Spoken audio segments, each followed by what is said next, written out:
My name is Susan Whitmore. I'm 67 years old, living alone in a timber-framed estate nestled among the hills of Oregon, a place that once held warmth but now echoes only the wind through the windows and the footsteps of betrayal. On the day my husband died, my only son, Ethan, looked me dead in the eye at the funeral and said, "You should probably start thinking about the asset transfer." I didn't cry for the funeral anymore. I cried because I realized I had raised someone who would trample his own blood for money. Have you ever been cornered by the very people you brought into this world? Have you ever feared that the child you raised might be slipping poison into your morning coffee? If any of this strikes a chord, leave a comment, hit like, and subscribe, because what came next was more terrifying than death itself. I used to be a professor of criminal law at the University of Oregon for nearly 30 years. During those decades, I taught students who would go on to become investigators, attorneys, and prosecutors, those who live right on the edge between justice and crime. I could read truth and lies in a person's eyes. I taught my students how to detect false confessions, how to read between the lines of a statement, but the one thing I never managed to teach myself was how not to love my son blindly. Ethan is my only child. He was born when I was already 38, a child I never thought I would have. The day I held him in my arms at St. Mary's Hospital, I promised I'd never let anyone hurt him. I truly believed that a mother's love alone could protect him from the world's cruel turns. But I never imagined the one to hurt me the most would be him. Ethan grew up in a household where nothing was lacking. He attended the best schools, was taught by teachers I personally trusted, and was raised under the care of a sharp-minded businessman father and a mother willing to give up everything. He was bright, quick, and knew how to charm anyone. But as he got older, I realized more and more he was nothing like me. He was smart but lacked persistence. He was eloquent but had no ethical compass. He wanted success, and he wanted it fast, no matter the cost. I can't pinpoint exactly when Ethan began to change. Maybe it was when he dropped out during his final year of business school to start his own tech company, an idea full of flair but lacking in realism. I warned him. Ethan just scoffed. "You're old school, Mom. Nobody needs a degree anymore. All you need is brains." 6 months later, he returned home, gaunt and desperate, begging me to cover an $80,000 startup loan. I paid, not because I believed the idea was worth it, but because I feared I'd lose him if I said no. I convinced myself that early failure might teach him something. But then came the second time, the third, and by the fifth, when the total had reached nearly $500,000, I understood that Ethan wasn't learning. He wasn't grateful. He saw it all as his right. "You're not like me, Mom," Ethan said when I declined to invest in his real estate venture 2 years ago. "I don't want to spend my life teaching others how to live right. I want to live big, and you could help me do that." I looked at him. His eyes sparkled, not from emotion, but from hunger. I remember asking, "And if I don't help?" Ethan just smiled without replying. That smile chilled me. It was the kind you'd give a stranger. After that night, I started updating my will. Ethan remained a beneficiary, but no longer the sole heir. I established a charity under my late husband's name, the Green Timber Whitmore Foundation, to support education and forest preservation, something he and I both cherished. Ethan would still receive an annual stipend, enough to live decently, but not to squander. I never told him about the changes, partly because I was afraid to confront him, and partly because I wanted to reserve the timing for myself. But Ethan found out. I don't know how. Maybe he overheard a phone call with my attorney. Maybe he saw documents he was never supposed to access. After that, his demeanor shifted. No more calling me Mom with warmth. No more hugging me from behind while I read on the sofa. Our conversations grew short, razor-sharp, as if each word was a blade. In his eyes, I saw the same cold disregard I had only ever seen in con artists, professional manipulators. I lost many nights of sleep wondering where I went wrong. Was I too strict? Too soft? Once, I dug up old photo albums and found pictures of Ethan as a boy, a scrawny child who used to rest his head on my shoulder during bus rides, always asking, "Are you tired, Mommy?" I used to believe that love would be enough. But love without boundaries becomes a silent debt. I was preparing to retreat from the world. My husband was gone, my career behind me. That wooden house in the woods was our dream. I just wanted peace, books, a small garden, a few animals, the occasional phone call with old friends. But peace is a luxury when your kindness is seen as weakness. Then, on a foggy morning in early April, my son arrived at the house I once called home, with a smile that didn't reach his eyes, and a new wife. At that moment, I didn't know which of them posed the greater danger, but I felt it deep down, like an old deer sensing footsteps in the forest. Something was coming, and it wasn't just another money scheme. It was betrayal in its purest form, the kind that not even a former criminal law professor could see coming. I remember the morning mist curling through the trees as I sat at the kitchen table, pouring half a cup of chamomile tea. I heard the car before I saw it. A silver SUV rolled over the stone-paved drive and stopped by the steps. Ethan stepped out, straightened his tie, then circled around to open the door for a woman I had never seen before. She was tall and slender, dressed in a tailored white coat that hugged her curves, a small diamond bracelet glinting at her wrist. When she took off her sunglasses, her gray moo eyes sliced through the air. Her face was sharp, sculpted like it had been chiseled from ice. That beauty, too precise to be natural, and the smile she brought with her, soft enough to seem polite but never reaching her eyes. "Mom," Ethan said as he opened the door, his arm around her shoulder. "I want you to meet my new wife. This is Alyssa." Elisa stepped forward, extending her hand as if we'd known each other forever. "I've heard so much about you. It's wonderful to finally meet." I shook her hand, pressing my fingertips lightly to gauge her grip. Her hand was smooth and cold, the shake firm, like someone who had rehearsed the gesture hundreds of times. I smiled, just enough to be polite, but deep inside, something stirred. A quiet alarm that no one else could hear. "What do you do?" I asked. "Real estate, based in San Diego," she answered, her gaze drifting across the kitchen, landing on the antique wine cabinet. "But Ethan said I should spend more time with you, so we decided to stay here for a while. I hope that's okay." "Of course," I said, keeping my tone even. "This house is always open to family." But in my head, I thought, family is built on connection, not practiced lines spoken into a mirror. From that day, Elisa became a fixture in my home. She glided through the halls in heels that never made a sound, left traces of amber perfume on the couch, in the reading room, even in the kitchen. She always appeared at just the right moment.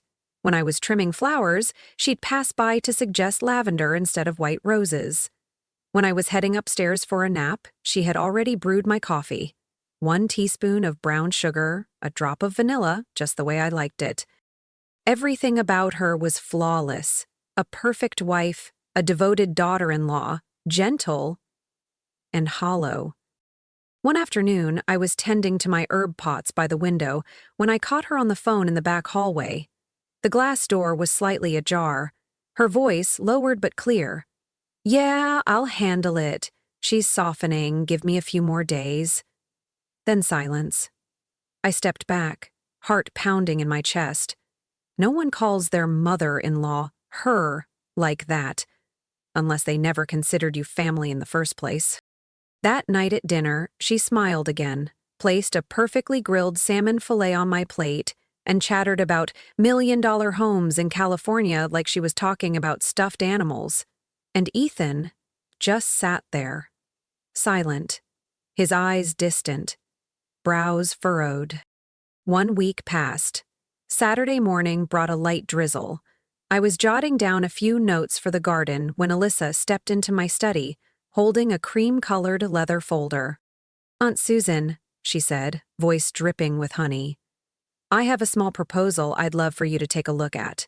Just a formality, a temporary power of attorney, so you don't have to tire yourself signing papers every time Ethan and I handle maintenance, roofing, or house repairs. I looked up at her. What power of attorney? Oh, nothing broad, she replied quickly. Just a few provisions related to the estate's operational upkeep. You'd still retain full control, she added, opening the folder and pointing to a red-tabbed page. My attorney drafted it. Won't take you more than a minute. I held the file, pretending to read, but my eyes scanned every line with precision. And on page 3 was a long paragraph in fine print, written in winding legal language. But I saw it clearly. If I signed, I'd be handing over control of the main estate and all my shares in the family fund to Ethan and Alyssa, for an undefined period or when the principal is deemed incapacitated. I set the folder down and looked at her. Alyssa, I said, calm to the point of cold, you know, if you were my student 20 years ago, I might have given you an A, just for your confidence and skill in disguising your intentions. She flinched slightly, her smile dimming. But sadly, I no longer teach, I continued, and I'm not signing anything today. Alyssa stood there, lips pressed together. She said nothing, simply nodded and retrieved the folder. As she turned, her eyes glanced at me like a blade. Sharp, cold, and dangerous. I didn't need investigative training to recognize it. I had just refused a trap, but the one who set it wouldn't stop here. That morning, there was no rain, but the air hung heavy and damp, as if the whole forest was holding its breath. I sat in my study, the large window slightly ajar to let in the scent of wet grass and pine. On the desk was the financial log for the Whitmore Fund. I was reviewing it before sending it to the accountant. A soft knock tapped the door, followed by Elisa's voice. Aunt Susan, I brought your morning coffee, your favorite whole bean. Ethiopia? I didn't turn. Leave it on the desk, I said, eyes still on the page I was reading. But the chill along my spine began the moment I heard her voice. She walked in, her perfume subtle but cloying. She placed the mug on the desk with a gentle smile. I added a little vanilla, just like you like it. A warm sip for a chilly day.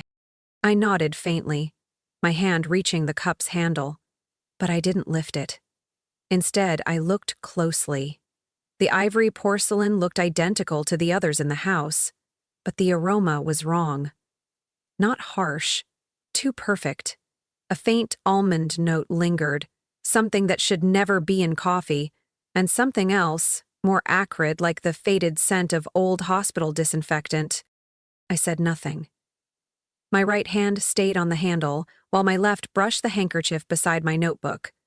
When Alyssa turned her back to reach for more sugar, I made a swift motion. Even I was surprised by how quickly I moved, and swapped my cup with the one I knew was hers. It took less than 2 seconds. She turned, smiling, picked up the cup. Cheers, Aunt. I lifted my cup, actually hers, and touched it to my lips but didn't drink. Alyssa took a sip. Smooth, measured, like someone well-practiced in appearing warm. We chatted idly for a few minutes.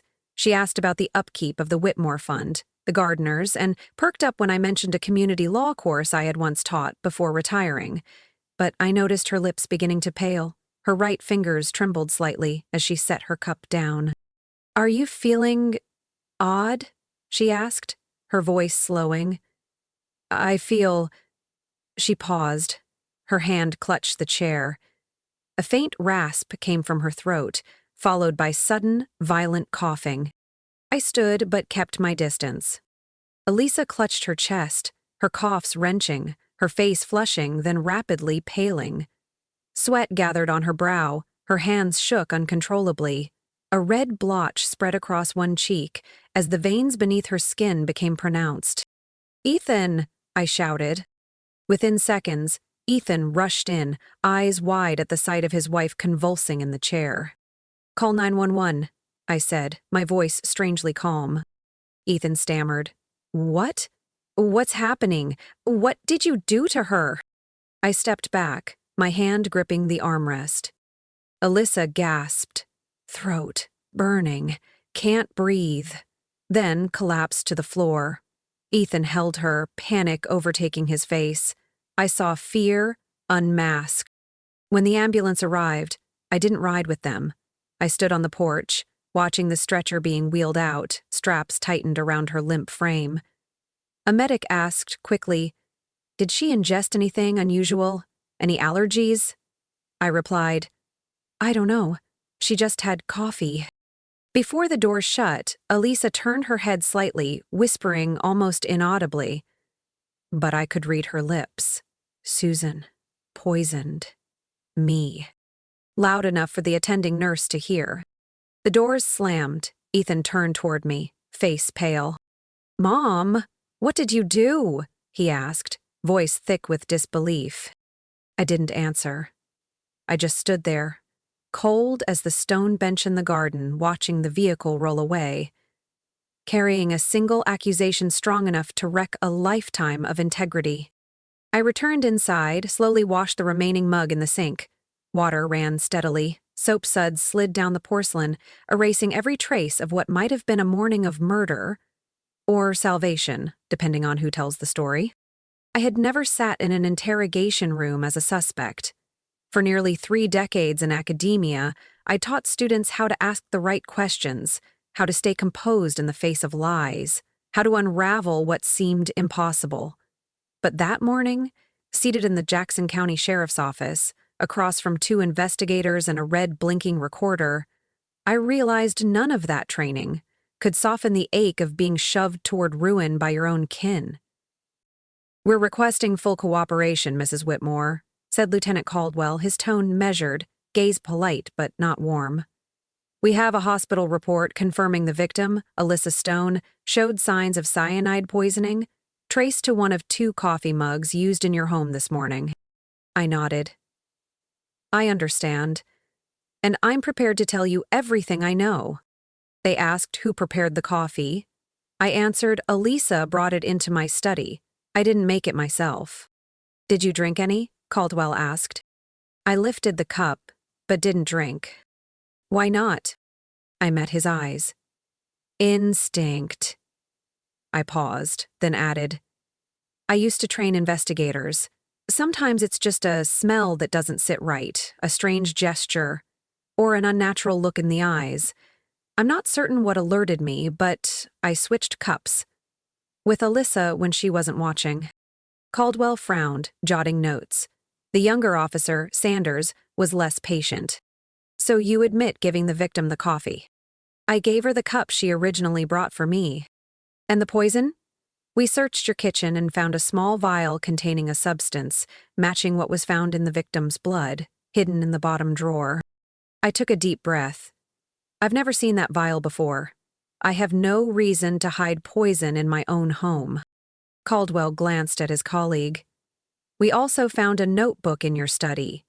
On page 5, it clearly states Alyssa's name along with the note. 1.8 milligrams, dissolve in hot liquid. Odorless, mild taste, reacts after 30 minutes. The handwriting appears to match yours." My chest tightened. I keep a lot of notebooks. I write all kinds of things. Legal notes, book highlights, random thoughts. But I never wrote that. And if someone wanted to forge my handwriting, it wouldn't be hard. There are hundreds of pages with my writing all over the house. The air thickened. Caldwell tilted his head. "Did you allow anyone else into your study?" "I live alone," I replied, "but Ethan and Alyssa have had free access to the house since they moved in." As the words left my mouth, the door creaked open. Ethan stepped in, his eyes avoiding mine. A young officer whispered something to him and gestured for him to sit beside me. He didn't look at me. His fingers fidgeted with the hem of his shirt, like he was settling into a familiar role, the concerned son. "The officers have a few questions for you," Caldwell said, then stepped outside to keep me from hearing the next part, but the walls were thin, and I heard enough. "Have you noticed any unusual behavior from your mother recently?" Sanders asked. Ethan hesitated. Honestly? Yes. Ever since Dad passed, she hasn't been the same. She sleeps less, talks to herself more. Some nights I heard her talking in the library, but there was no one else there. So you're saying she's shown signs of psychological instability? Sanders probed. I'm not sure, Ethan whispered. But she doesn't trust anyone, especially Elisa. She often refers to my wife as an outsider. She questions everything, even when Elisa's just trying to help. I closed my eyes. That was the blade. A blade straight from my own child, into the place I used to hold him each night. Every word he spoke sounded rehearsed, gentle enough to avoid accusation, sharp enough for plant doubt, and most importantly, just reasonable. Enough for a jury to believe I was a grieving, paranoid old woman who lost control and tried to poison her own family. After the interrogation, I was released, but it didn't mean freedom. The police kept my phone for data review and informed me a full search warrant for the house would be executed within 24 hours. Ethan caught up with me in the parking lot. I turned, waiting for an explanation, an ounce of regret, a lifeline. But all he said was, "Mom, if you didn't do anything wrong, everything will be fine." I stared into his eyes. You think I don't see what you're doing? You're building a story, and you're better at acting than I thought. Ethan shrugged. You're just emotional. This is why everyone's worried about you. Right, I said quietly, because to you, a heartbroken, lonely mother is easier to blame than a schemer counting every move. He didn't argue, just got into the car, started the engine, and drove off, leaving me standing alone on the damp asphalt, listening to the tires roll away like an echo from the past. From a little boy who once clung tightly to my hand crossing the street, now trying to throw me into a cell. I turned around, clutching my leather bag tighter, and walked with steady steps. If they thought I'd crumble easily, they chose the wrong woman. The holding cell was colder than I expected. Not because of the temperature, but because of the pale, sterile light that seemed to strip you of all dignity. The concrete walls were stained. The mattress was thinner than a worn-out magazine. I sat on the edge of the bed, my back against the wall, hands in my lap, as if holding on to the last shred of self-worth in a place built to erase it. A raspy chuckle echoed from across the room. I looked up. The woman on the opposite bed was propped on her elbows, silver hair like dry summer grass, deep blue eyes sunken behind wrinkled lids. But something in her gaze made my heart skip. "Susan Whitmore?" she said, half laughing, half surprised. "Well, I'll be damned. Is that really the Susan criminal law professor?" I tilted my head, still unsure, but she sat up fully, leaning on her pillow. "It's me, Carol Jennings. We were in the same graduate class at UCLA. You used to TA for Professor Bryant, remember?" It took a few seconds to match the current face with a distant memory. Then it hit me. Carol from 30 years ago. Dark hair, fierce, always with a notebook in her coat pocket and eyes that missed nothing. "Carol?" I breathed. "What are you doing here?" "Wrongfully arrested," she smirked. "Got caught up in a restraining order case during an off-the-books investigation. Retired early, lived quietly for 6 years. Then got itchy again. But never mind that. What about you? I thought you'd be up in the hills, sipping tea and writing memoirs." I exhaled, resting my hand on my thigh. "I'm being accused of poisoning my daughter-in-law. She survived, but just enough to make the police believe I'm the culprit." Carol was silent for a beat, her expression shifting. "Did you actually do it?" I met her eyes. "No. I'm not dumb enough to use poison in my own home, then leave incriminating notes in my handwriting. It's too perfect to be true." Carol nodded. "I believe you." I blinked. "Why?" "Because of your eyes," she said. "I spent 7 years hunting drug traffickers on the state line. I know what guilt looks like. I also know what it looks like when someone's backed into a corner but still refuses to bow. You didn't kill anyone. I squeezed my fingers slightly. It was a strange sensation. Relief? Not because I was believed, but because I was seen. Seen as a person, not a charge number. Tell me about your daughter-in-law, Carol asked, leaning forward, arms on her knees. What's her name? What does she do? Alyssa Stone. Introduced herself as a high-end real estate agent from San Diego. Met my son and married him within 3 months. Everything happened too fast. No one asked too many questions. Carol sniffed. Sounds exactly like the women from a few cases I tracked. Beautiful, polished, and perfectly timed. I told her everything. From Elisa's first day in my house, the morning coffee, to the line I saw in the notebook. Elisa Stone, 1.8 milligrams, reacts after 30 minutes. Carol didn't interrupt. She sat still, arms crossed, eyes fixed on a crack in the wall like she was flipping through files in her head. Give me 2 days, she said when I finished. I still have friends in the system. If Alyssa's got anything in her past, I'll find it. I didn't press. Carol was the kind of woman who didn't make empty promises. On the second day, after a dinner of soggy rice and cold, rubbery meat, Carol sat next to me on a bench in the prison yard. The sky was overcast, no breeze. She pulled a folded sheet of paper from her pocket and slipped it into my hand. You need to read this. I opened it. It was a faded printout of an old article, published in 2017 by a local Florida newspaper. The headline read, 72-year-old man dies 3 weeks after wedding. Police suspect foul play but lack evidence. Below it was a photo of a young woman standing next to a coffin. Blonde hair, a slightly different face, but the eyes, those were unmistakable. Alyssa, I whispered. She went by Rachel Lang back then, Carol said softly.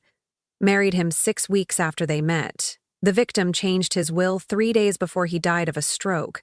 No charges were filed because of his documented heart condition. I read the small print at the bottom of the article. Widow Rachel Lang declined to comment and left Florida 2 months later. I folded the paper, my hand trembling. You see it now, don't you? Carol whispered.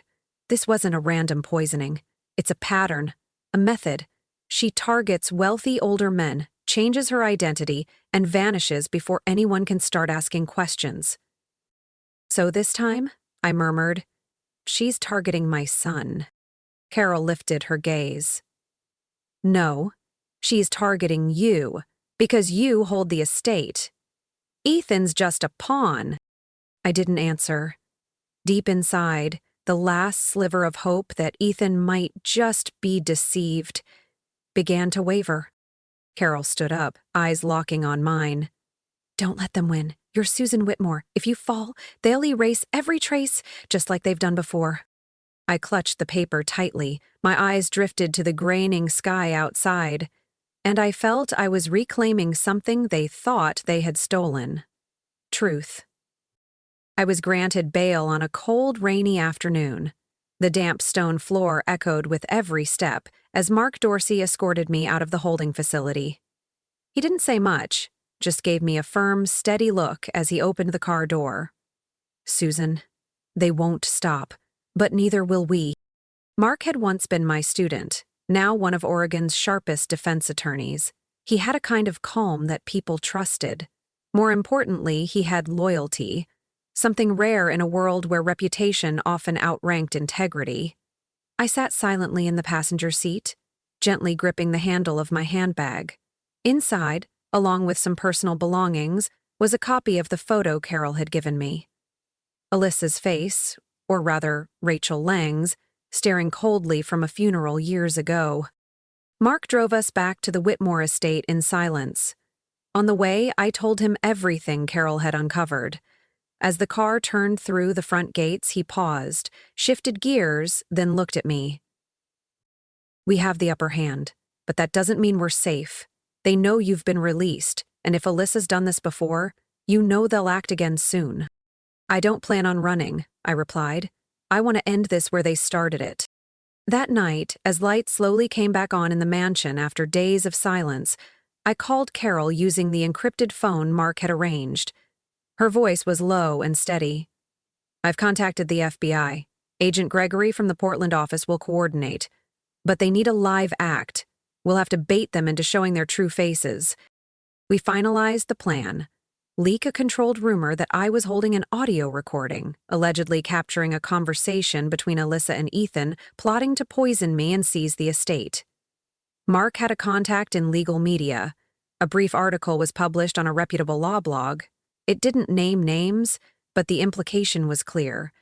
Sources close to the case suggest Mrs. Whitmore possesses a key piece of audio evidence tied to the unresolved poisoning incident. We didn't have to wait long. 2 nights later, at exactly 3 a.m., the motion sensor alarms activated. But I didn't panic. I sat alone in the study, door slightly ajar, lights dimmed, hand resting on the communication device directly linked to the FBI's off-site surveillance. The small monitor beside me streamed footage from the hidden cameras scattered throughout the house. I saw Ethan climb over the rear fence, wearing a dark jacket and black gloves. Alyssa followed, her hair tied back, moving with feline precision. She carried a leather bag, glancing around cautiously, but not carefully enough to spot the infrared cameras recording their every move. They entered through the kitchen. I had deliberately left the lock unlatched, a silent invitation. I sat upright, perfectly still, listening to the faint creak of the door, then soft footsteps on the wooden floor. My breathing stayed even. My heart still beat, but it was no longer the rhythm of fear. I held the advantage. They stepped into the study without turning on the light. I clearly heard Elisa whisper, "The tape. She said it's in the safe." "She always used my birthday for codes," Ethan muttered. She scoffed. "How touching." I remained still. My fingers gently tapped the signal button, once. Just enough to alert the FBI that the targets were inside the trap.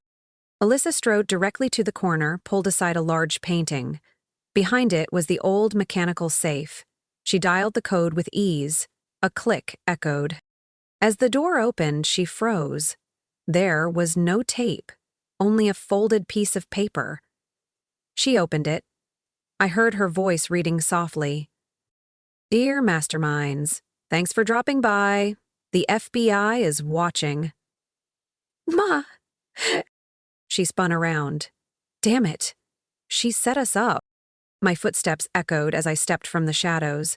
The lights clicked on at once. Light swept over Ethan's face. He flinched, fists clenched, but didn't move forward. "Why?" I asked, eyes locked on him. Ethan swallowed hard. "You really think you're always right, don't you? Always controlling, always acting like you know best. Do you know what it feels like to be seen as useless in your own family?" "Enough," Elisa cut in, pulling a small glinting object from her bag. A folding knife. "You're lying. There's no recording. You're just stalling." I didn't respond.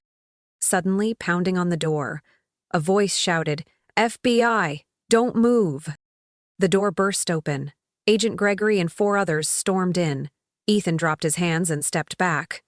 Alyssa turned to flee but was pinned down within 2 seconds. I stood still, taking a deep breath.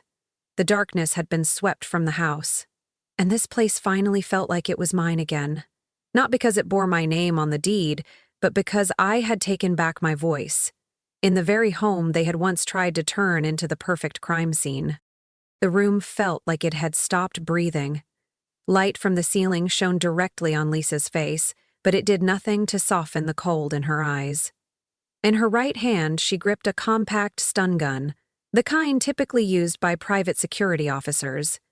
Its metallic prongs glinted under the light, ready to discharge with a simple press.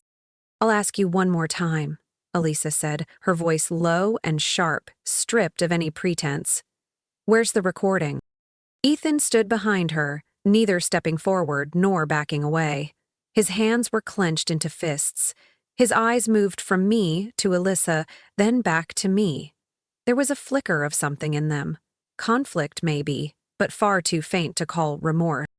I kept my voice calm. You're betting an awful lot on something you're not even sure exists.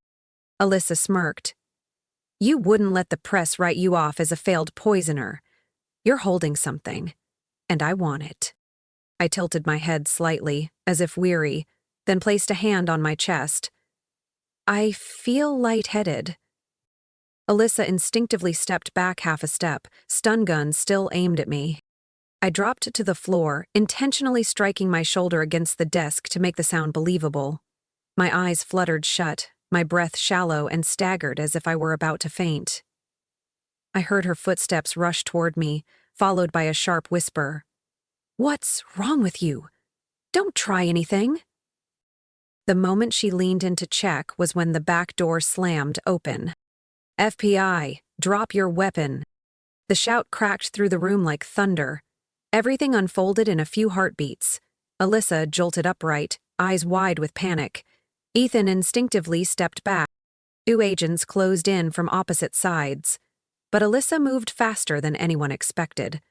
From behind her waistband, she drew a small handgun, sleek, hidden. It wasn't aimed at me. It was aimed at Ethan. I barely had time to scream, "No!" The gunshot exploded through the room. Light flared, then darkness rushed back in. Ethan staggered, eyes wide, hand rising to his chest as if he didn't understand what had just happened. Blood seeped through the fabric of his charcoal shirt. He collapsed onto the tile floor, gasping. Elisa spun, trying to bolt toward the window, but it was too late. Agent Gregory slammed into her, pinning her to the ground. The gun slipped from her hand as she thrashed like an animal caught in a snare. "Cuff her," Gregory ordered. Another agent grabbed Lissa's arms, restraining her with tactical zip ties. I crawled to Ethan.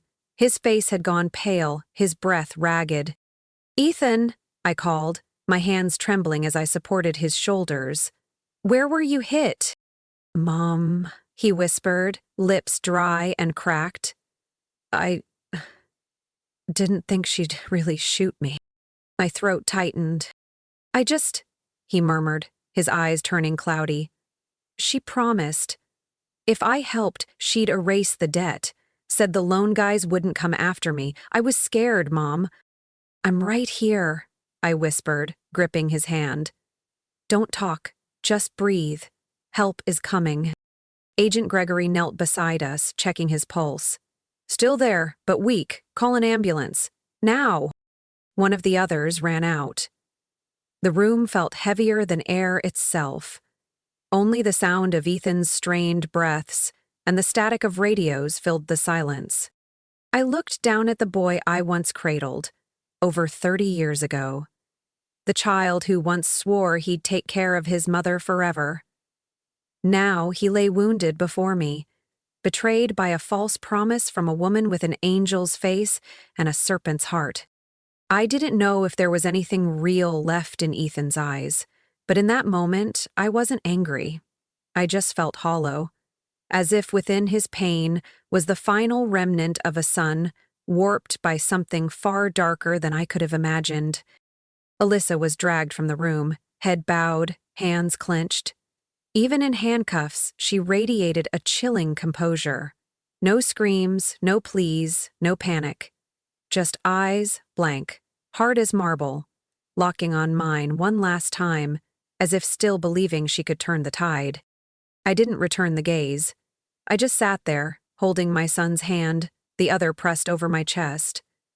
Not to stay calm, but to make sure my heart was still beating after everything that had just happened. I sat motionless outside the emergency room, Ethan's dried blood still on my hands. The cold fluorescent lights reflected off the sterile white floors, making everything feel like some vivid nightmare. Every time the metal door swung open, I looked up, heart tightened. Mark sat beside me in silence until his phone rang. He listened briefly, then hung up and turned to me, voice low and firm.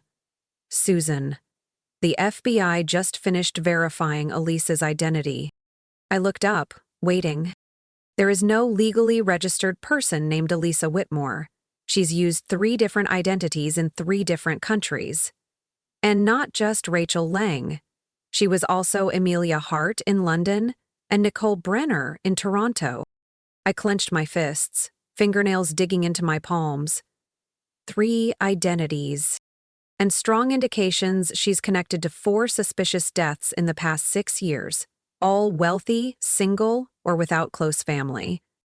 Mark handed me the file. I turned each page. A man in New York, found dead after a private dinner with a new girlfriend.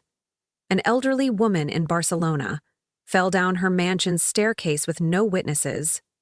A German businessman, fell from a hotel balcony. All had left their assets to a girlfriend who had, miraculously, appeared in their lives. I exhaled slowly. She didn't come for me. She came for the Whitmore name, for this estate, for what Henry left behind. Mark nodded. And Ethan was just her next tool. A grandmother. I looked at him. Is he awake? He was just moved to recovery. But someone wants to see you first. I stood. Carol was waiting at the end of the hallway. Her face, usually cool and composed, now looked tense.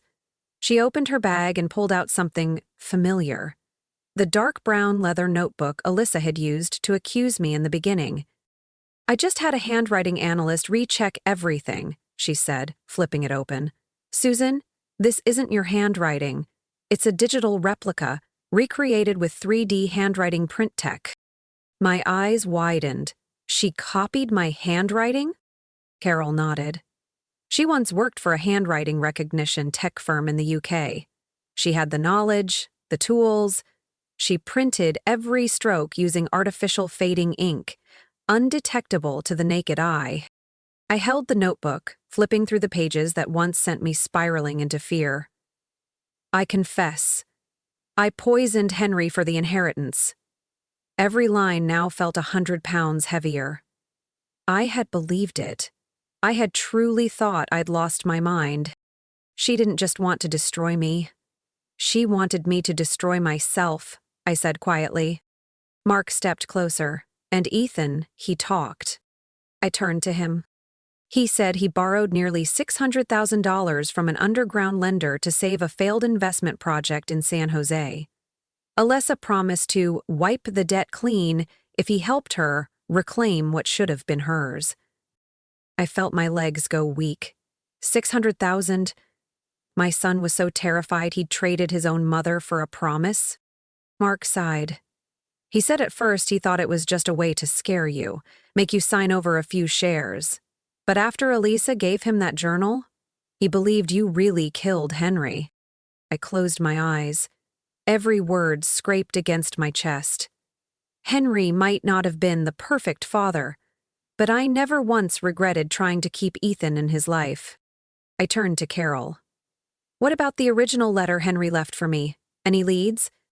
She shook her head. It was stolen, but I don't believe she burned it. Someone like Alyssa. Everything is leverage. I reached into my purse and pulled out a small, well-folded piece of paper. There's something Mark hasn't seen yet. I opened it. It was a shipping receipt from an international courier service, addressed to Rachel Lang, dated exactly when Henry passed. Listed contents, sealed document, declared value, priceless. Mark's voice turned hard. She stole the original letter and used a fake one to manipulate Ethan. I folded the paper again and slipped it back into my bag. I wasn't trembling anymore. I felt like some part of me had hit rock bottom long ago, and now, finally, it was rising. Slowly, but stronger than ever. I stood up straight, looked at Mark, then at Carol. If truth stays buried under fear and lies, the wicked will keep winning. But if we uncover it layer by layer, no one will ever be able to use the names of the dead to terrorize the living again. They said nothing, but both nodded. I turned toward the recovery room. The door remained closed, and behind it a son was beginning to understand what he had given up, and a mother, ready to rewrite everything, but with her own hand.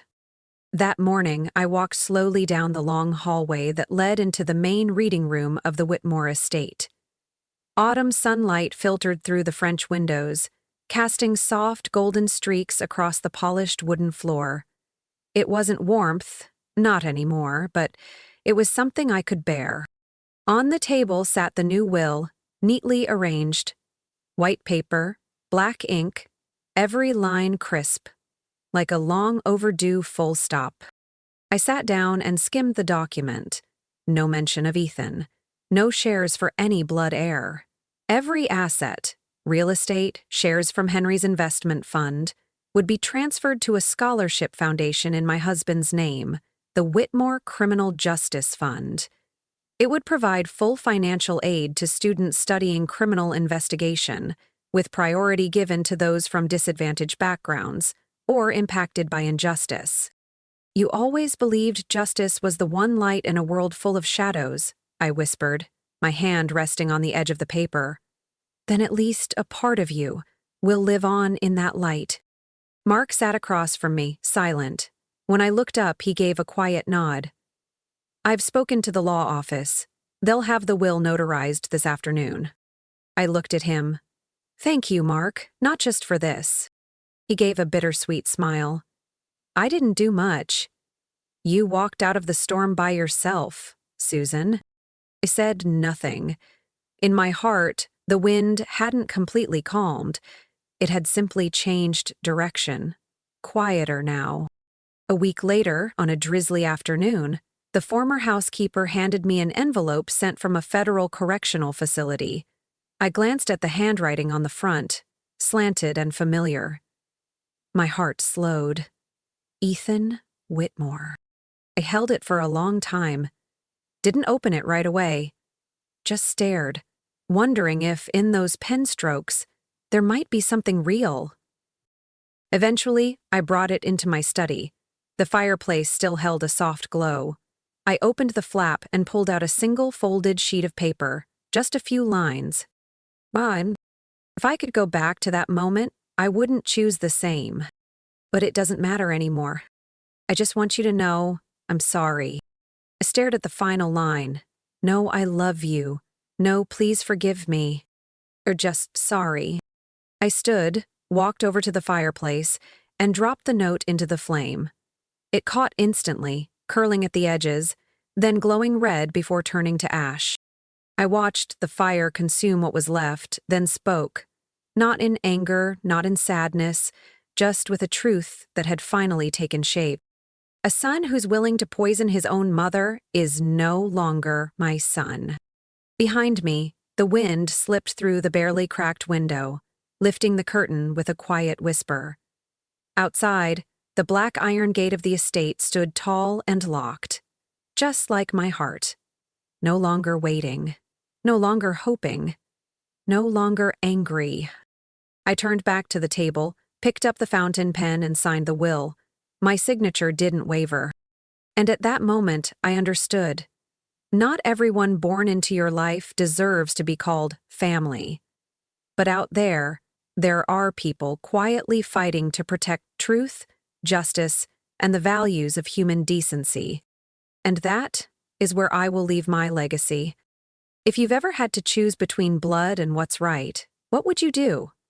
Have you ever been betrayed by your own and had to stand back up alone to rewrite your own story? Share your thoughts in the comments below. Every voice matters in this conversation. Life doesn't always offer a clear line between right and wrong, but sometimes, to defend what's right, we must let go of what we once thought we couldn't live without. My story isn't just about a mother, it's about a choice, the choice of what to keep and what to let go. If you care about stories that dive deep into family, betrayal, redemption, and the turning points that shape a life, subscribe to the channel so you won't miss what's coming next, because sometimes it's through the cracks that light finally gets in.